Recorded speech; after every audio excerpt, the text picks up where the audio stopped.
Whether you are watching live or archived, we need your help to keep fun going. You can subscribe to First Updates now on Twitch, give bits, or make a donation. If you're watching on YouTube, there's a link in the description on how you can help fun. Well, there has been quite a few FRC events this past month, and we're going to cover 4 of them that we were able to find good video of. We're going to skip RI, since we're assuming many of you have had the chance to watch it live or archive. PJ is going to start with Robocom event from Michigan. All right, so Robocons are one brand new event that we're talking about tonight. This was actually the 5th annual Robocon demo. This was just the first with an actual FRC competition. It's a really cool demo that they've been doing for a few years. They do things like they've got VR virtual reality demos. They've got Vex and Lego builds and demos. They've got the chance to earn your Robo driver's license. I did not earn mine because I was deemed dangerous and a liability. That's not surprising. Yeah. I was the 5-year-old behind me, though. She got it, but whatever. I'm not salty. So on to the main event. It was 24 teams, all from Michigan, most from the inner thumb area. So, we're talking right in here for all of our friends, not from Michigan. Coming in, a lot of people expected 23-37 after a pretty impressive performance at IRI to seed first. However, they had some bad luck in their first couple matches between alliance partners breaking and things like that. That kind of cost them that number 1 seed. They then turned into a 3-horse race for the number 1 seed between 35-39, the Biting Bulldogs, 16-84, the Chimeras, and 54-60, Strike Zone. So they were all kind of competing all day. It kept going back and forth. And when the dust finally settled, 35-39 ended up as the number 1 overall seed. They picked 23-37, largely because they were the only 3-cube autonomous at the event. And rounded out their alliance with 60-85, the Green Devil Bots, Mr. Irrelevant, as they call it in the NFL draft, because they were the only team left, but they contributed. 16-84 was then the number 2 seed, and they actually picked the 16-84, one of the host teams of the event, then picked the other host team, 54-60, Strike Zone, and rounded out their alliance with 8-18, the Steel Armadillos out of Warren. 1 and 2 pretty much breezed into the finals. There wasn't much competition. They won their matches by a combined 3,430 points to 1,560 points. So I just thought that was a really fun number. The first seed alliance won their matches by an average of 250.7 points. And number 2 won their matches by an average of 191.7. And if you remove the one anomaly match where they scored, they had an issue and scored a bunch of penalty points for their alliance. For their opponent. So if you remove that anomaly, they won all their elimination matches by 248 points. So we're talking these 2 alliances just dominated their way through elims. And finals were shaping up to be really good. And then, unfortunately, the finals were both decided in auto. I wrote hashtag 2015 throwback, and then I forgot what that meant, and then I remembered. So they were both decided in auto because 23-37 got the same side auto both times, and in one of those they were able to hit their 3-cube, and that was the first finals match, and it was pretty much over in that match after that. 60-84 and 54-60 just didn't have the firepower to compete with the nerds, and 35-39 once the nerds had that 3-cube lead on the scale. And then in the second match, once again, we randomized, and the lights came up 23-37, and they didn't hit their 3-cube because 54-60 accidentally slammed down on the scale and caused it to go all over the place. So they earned a couple fun fouls that way. But so 23-37 only hit 1 cube on that side, but still they came out ahead in auto, and just the other lines wasn't able to catch up after those first 15 seconds. Then, as Karthik mentioned in chat, we had Null taped out in the null zone because anybody who saw that on stream, that was because during my driver's meeting, I was the head ref at RoboCon. I forgot what the null zone was called when I was explaining rules, and I blanked on what the name of the zone was. So my refs after that, so helpfully. So what were you calling it prior? I wasn't calling it anything. I went to go talk about it, and I just froze because I forgot what it was called. I just stared at it for a second until somebody yelled out that it was called the null zone, and it was great. I looked like a real competent head ref, guys. But yeah, so that's why Null was taped out in the null zone right in front of me the entire day, so that I didn't forget, all of the different zones because they change every year. So that was That was RoboCon. It was a really nice event. I'm really excited that they're running an actual event. I'm always a fan of more off seasons in Michigan. I mean, we only have like 10. PJ, what was the 2015 throwback you were talking about? Oh, the match was won in auto. Oh, okay. That's what I like wrote it in my notes without any explanation, and then that was a bad idea because then I forgot what it meant. But yeah, because the finals matches were won in auto after auto, the rest didn't matter. But yeah, so that's RoboCon. I'm really excited. 1684 and 5460 hosted a phenomenal event. Two of my favorite teams in FIM. So I'm just really happy, really excited that I was a part of it. So then we're going to move and talk about R2OC. Yeah. By the way, that software dude says, we only have 10, quoting PJ, when Texas only has 4. So yeah. We add more every year, I swear. Yeah, okay. And I end up reffing all of them. Dude, mad props for all that volunteering. You're going to be at Coco Ed status soon. We'll get all there. Right. Let's move on to R2OC. So the Rock River off-season competition, or as many people know as R2OC, really starting to become a staple in the Midwest area. Registration fills up in less than a day now. That's how popular this event has become. It does have a low team cap with 33 teams, what they had at the event, but absolutely perfect venue. Some notable teams at 111, 1625, 1732, 1736, and 2451. No game variations at this event, which is kind of interesting sometimes. But there were a couple interesting twists in playoffs that led to a different type of play, which I want to talk about a little bit. So with 33 teams, if we do some good math, there were 8 alliances of 4, leaving one team left out, actually. And graciously, 2039, Rockford Robotics decided to sit out. They were one of the hosts of the tournament, and the robot was a rebuilt robot by their freshmen. They said, hey, you know what? We're not going to make it awkward. We'll sit out. So mad props to 2039 Rockford Robotics for doing that. But here's kind of the weird twist. So the final 8 teams, so essentially the 4th robot of each alliance, were actually randomly picked out of a hat instead of having them drawn all the way and leaving kind of the last school kid out sort of thing. So I thought that was kind of cool. And then one thing I really liked is in the quarterfinals, you had to play your 4th robot in either the first or second quarterfinals match. You weren't required to do so in semis and finals, but you were required to do so in quarterfinals. So it was kind of cool to be able to see every single robot get a chance to play, and I really liked that a lot.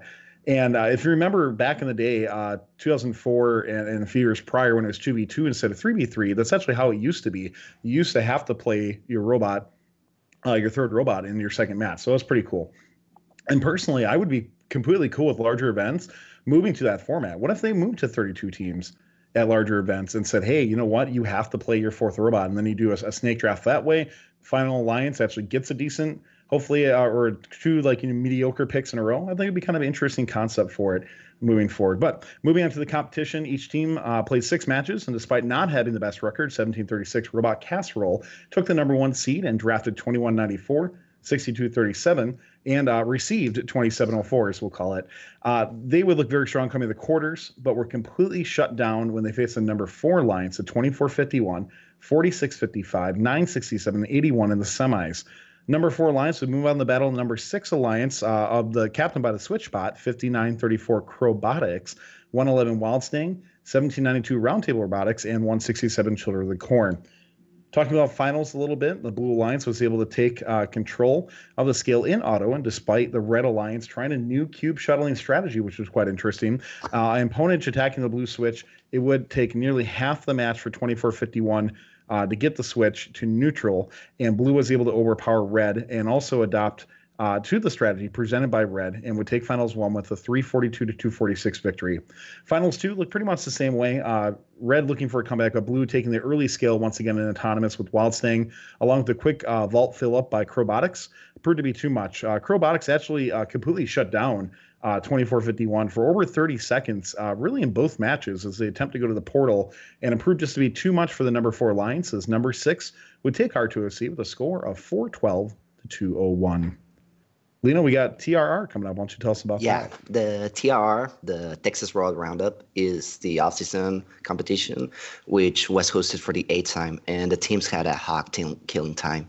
Like any other year, it was from July 27 to 28, and basically it was a lot of Texas teams going on a rodeo, and even one from Oklahoma, 59-30, if I'm correct, which they had some really good matches. Some notable teams from Texas that we had was 2-4-6-8, Team Appreciate, 28-48, the All Sparks, 34-81, the Bronc Buds, and 12-96, the Full Metal Jackets. And well, one of my favorite teams, actually, the 63-77, the Howdy Butts. This event just once again the Texas Robotic Invitational rule changes, which I must say this is one of my favorite rule changes due to the simple fact that they have the autocross rule change. The playoff rounds went even, and there was no upsets in the big matches. On quarterfinals, we actually did have two exciting rubber matches, which if you have the time, go watch them. And also the big match you should watch here are the semifinals sets for Team 3999, Shade Tree Robotics, since they are not continuing on FRC. However, like Mr. Frischman said on Chief Delphi, it was an event to leave FRC with a bang. They're one of the nicest and most genuine teams in all FRC. And they actually started as pre-rookies on that same offseason. So for them to actually finish their FRC cycle on the Texas Robot Roundup, it's pretty nice. Then we had also. Do you know why are they discontinuing being a team? I actually investigated it, and I'm not sure. So if anyone in chat knows, I will really like to know. Yeah, if you know in chat, let us know. That'd be great. Yeah, I just saw on Chief Delphi they were posting it, and I was like, oh, well, see you. So on the finals, the number one seed went against the number two seed. The number one seed had Team 28-24, the All Sparks, 22-4-6-8, Team Appreciate as captains, and 50-52. And the number two seed had 34-81, 54-17, and 42-95. At the end, the number one alliance was crowned champion of the Robo Roundup. They were two one-sided matches, honestly, since Auto, the All Sparks dominated that scale, which led them to the victory. Awesome. So I'm going to go over and talk about one of the most insane off seasons that we had going on last weekend. So last weekend, 24 teams and a lot of insane people endured the 26-hour competition at West Virginia University. Teams from all over each year, from as far as Florida, Wisconsin, Ohio, and this year's event even featured a pre-rookie team from China who built their robot in 2 weeks at Carnegie Mellon with Girls of Steel and Sharp.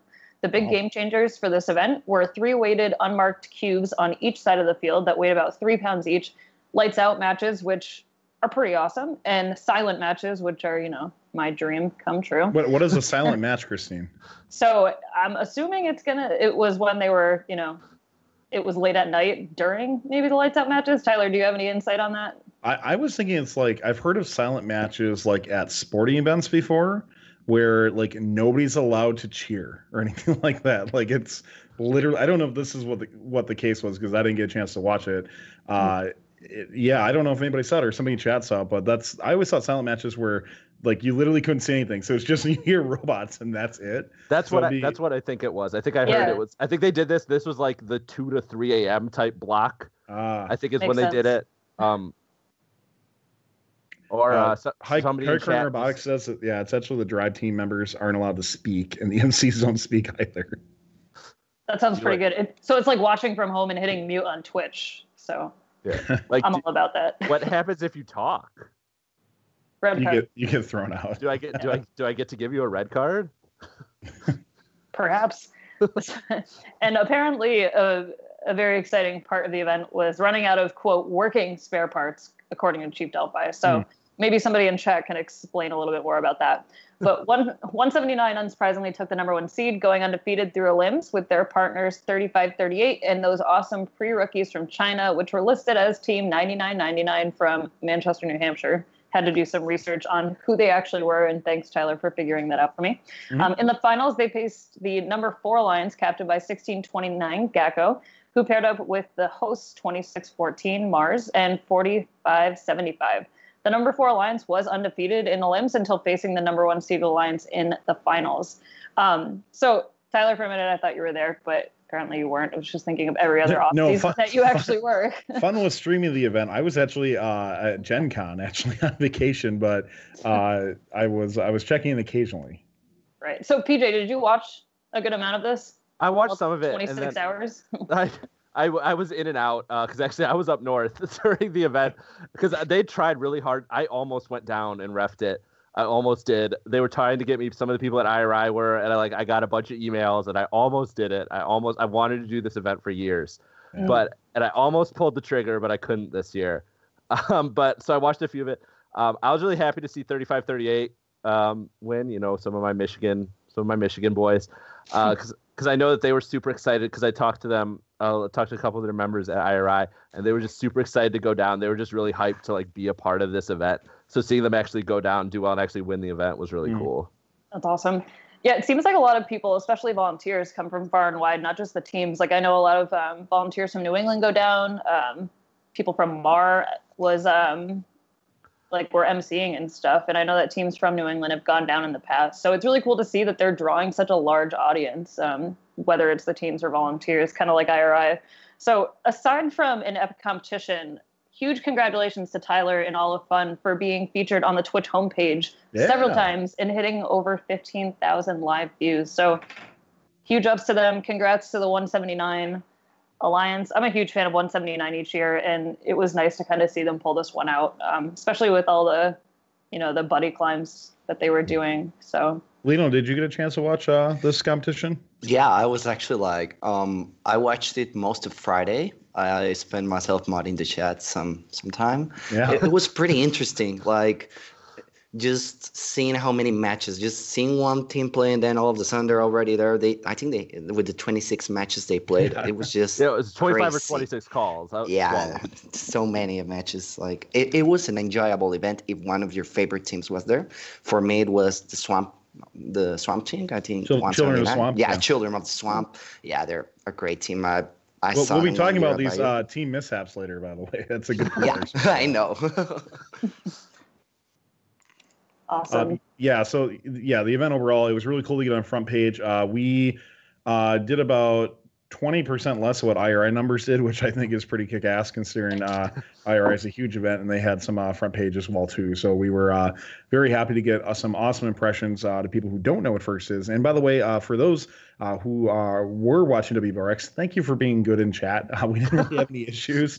And when front page comes through, usually sometimes it can be interesting. So thank you everybody for being really cool, and a big shout out to all the volunteers who I hounded really hard before the competition starts to say, please start on time when we're on front page so there's not dead air. And they kicked a lot of ass doing that. So thank you to all the volunteers, and big shout out to the Earl and everybody else there as well too.